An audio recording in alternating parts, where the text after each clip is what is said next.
ตัวอย่างเอามาทิมอยู่นี่ป้อตัวดำตัวอย่างวะแต่ว่ายูฮันเขาได้ไปตัวหนึ่งเนาะเมื่อคืนนี่ตัวบักใหญ่เลย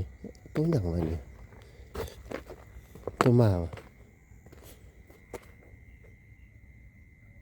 นอนตายเลยทุกคนเลยโอ้กลับฮอลแลนด์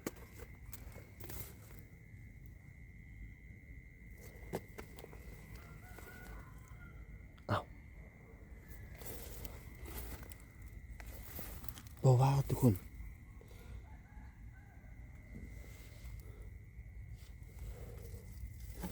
เพราะว่ามัน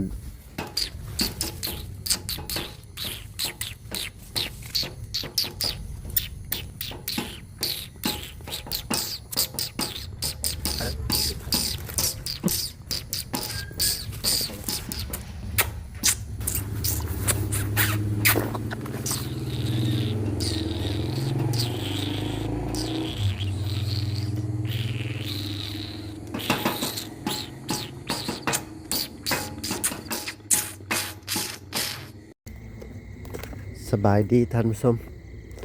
บอสุกาสิพามายามกลับมือที่2เนาะเดบัก2คนนะไปก่อนละบูเขาได้บ่โอ้เมื่อกี้ได้ในตัวแมวนะถ้าถึกตัวนูบ่แม่นมันลักกินแล้วติบอกโอ้สิหายบ่กลับเฮาโอ้ยยังคือเก่าบวงเขาเลยยังบ่รัดทางหน้าต่ำบ่โอ้บวงต่ำได้บวงฮะ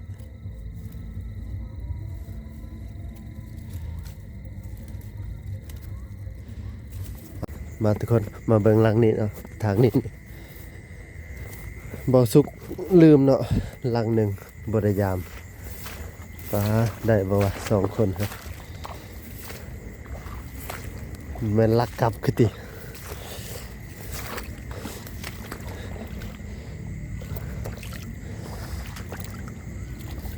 ใส่หลังแรกป่ะอันนี้ยังคือเก่าป่ะต่ำป่ะยังคือเก่า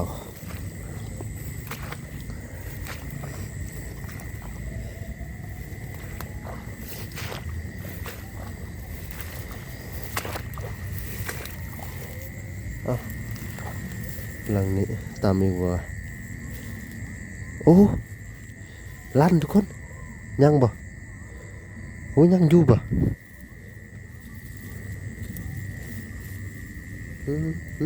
โอ้เรียบร้อยทุกคนนี่หลังนี้เรียบร้อยตายเลยบ่โอ้เรียบร้อยแล้วทุกคนเอ้ยโอ้บังใหญ่นี่เอาออกก่อนโอ้ยังบ่ตาย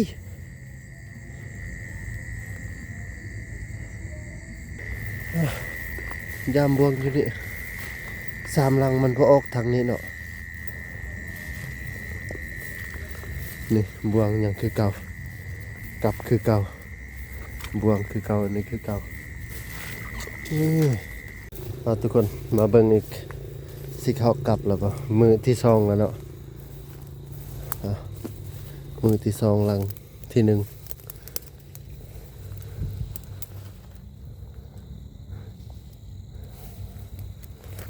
อย่างบุกเขาคือเก่า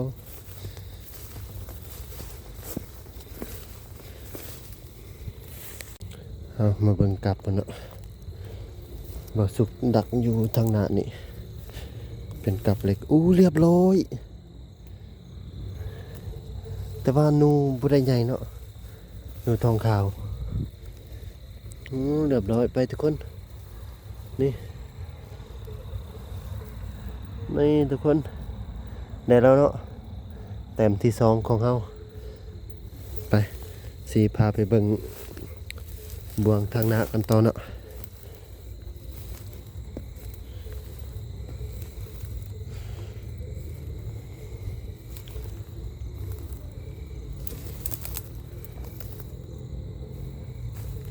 โอ้บวงทางหน้าลั่นแล้ว บวงทางหน้าลั่นอู้เรียบร้อยกุดจุดกุดจุดนี่ท่านผู้ชมอู้ยังบ่ตายกุดจุดนี่อู้ยเอาออกก่อนท่านผู้ชม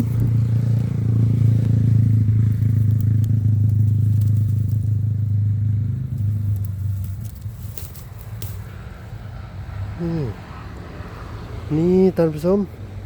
กุดจุดได้แล้ว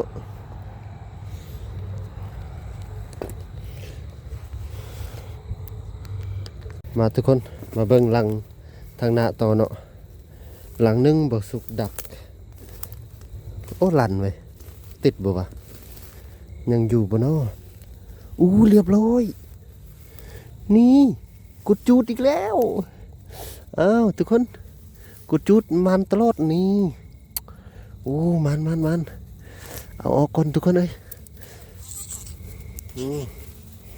กุดจุดตลอดเลย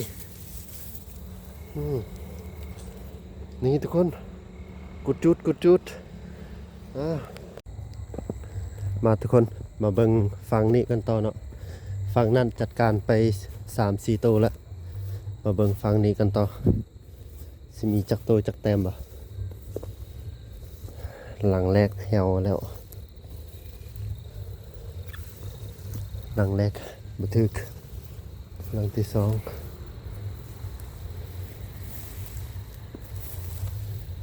โอ้ลั่นโอ้เรียบร้อยอู้มันเถอะวะมือนี้วะอู้กุดจุดไงทุกคนเอ้ยหนักเลย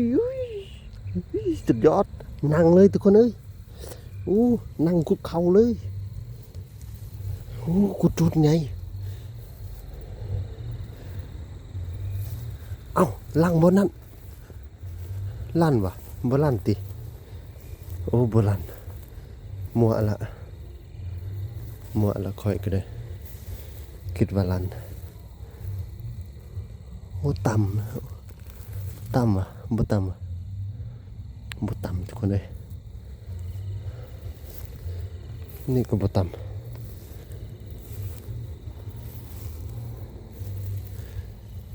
ฝั่งนี้ก็บ่ต่ำวะ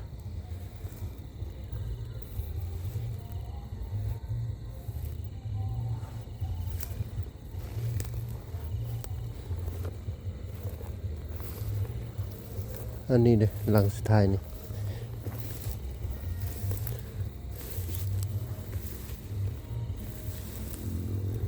คือบ่มาว่ะหมดแล้วทุกคนเลยสิสรุปผลงานกันเลยเนาะมาทุกคนเลยมาสรุปผลงานกันเลยเนาะเบาสุกออกมายามมือที่ 2คืนที่ 2นี่แหละได้มาจากตัว5 ตัวมีแต่ค่ำคืนนี้เนาะนี่อู้กุดจุดเลยโอ้มีแต่ตัวใหญ่ๆทุกคนเอ้ย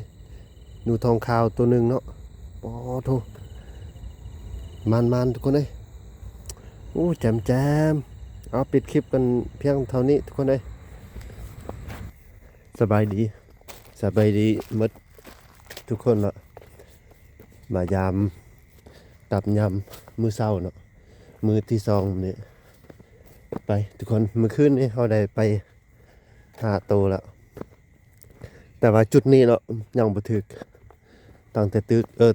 ถึงนิ้วทองขาวแต่ว่ายังเห็นว่ามีหอยต่ำอยู่เอ้า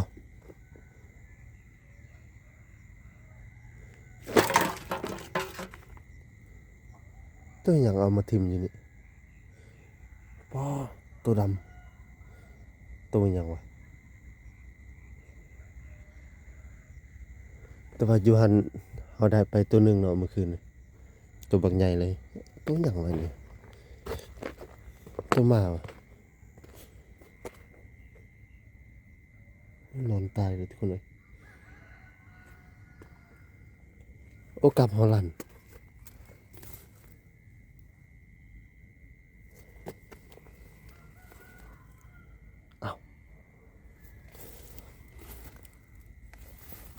ว้าวทุกคน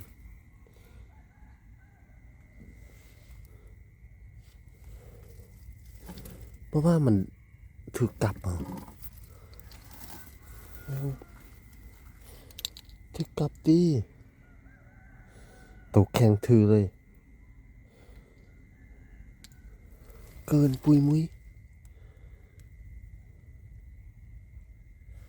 บ่ว่าที่บอกมันจะไปกินกลับครับบ่ตื่นละ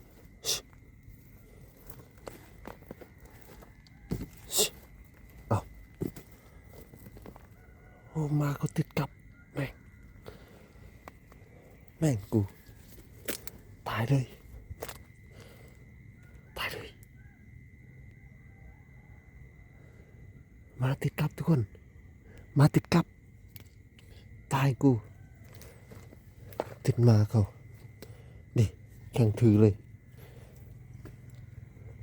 ติดกับเขาตายแล้วเวียนแล้วค่อยมาทุกคนมายามกันตอนเช้าเนาะอยู่นี่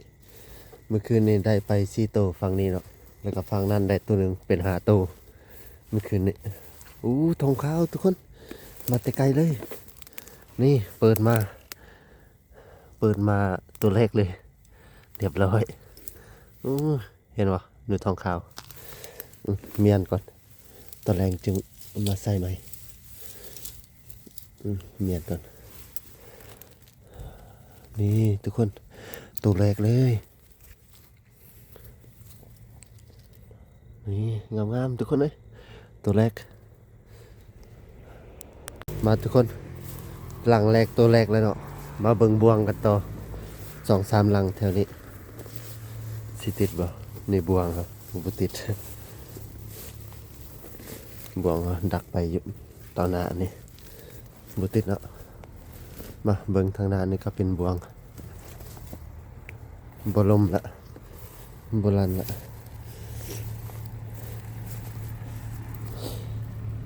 เบิ่ง2หลังสิมีจักตัวบ่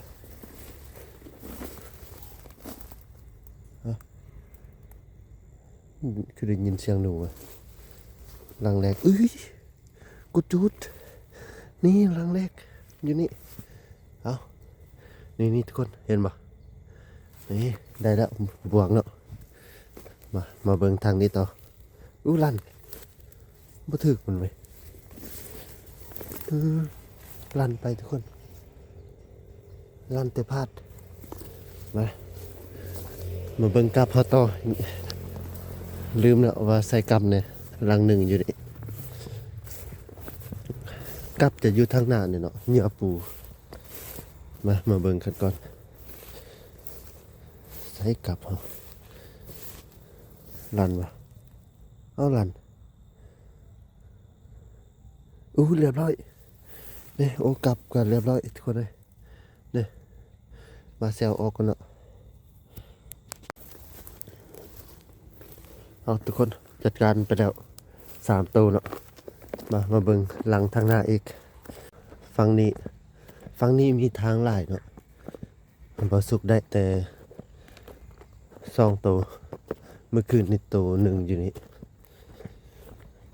มื้อเช้านี่สิได้บ่ครับทุกคนเลยมาสรุปผลงานกันเลยเนาะมื้อเช้านี่เอาได้ไปตัวหนึ่งแล้วก็อย่าบอกเลยว่าถึกมาตัวหนึ่งเอาทุกคนนี่ได้มา3 แต้มเนาะมีแต่นูทองขาวแจ่มๆทุกคนเลยแต่ว่าถึกตัวมาเนี่ยตัวหนึ่งเนาะบ่ฮู้ว่าถึกกลับเฮาบ่หรือว่าเขาเอามาทิ่มแต่บ่ฮู้เนาะเห็นว่ากลับเฮาลั่นเนี่ยมาทุกคนเฮาบ่ได้ตั้งใจเนาะ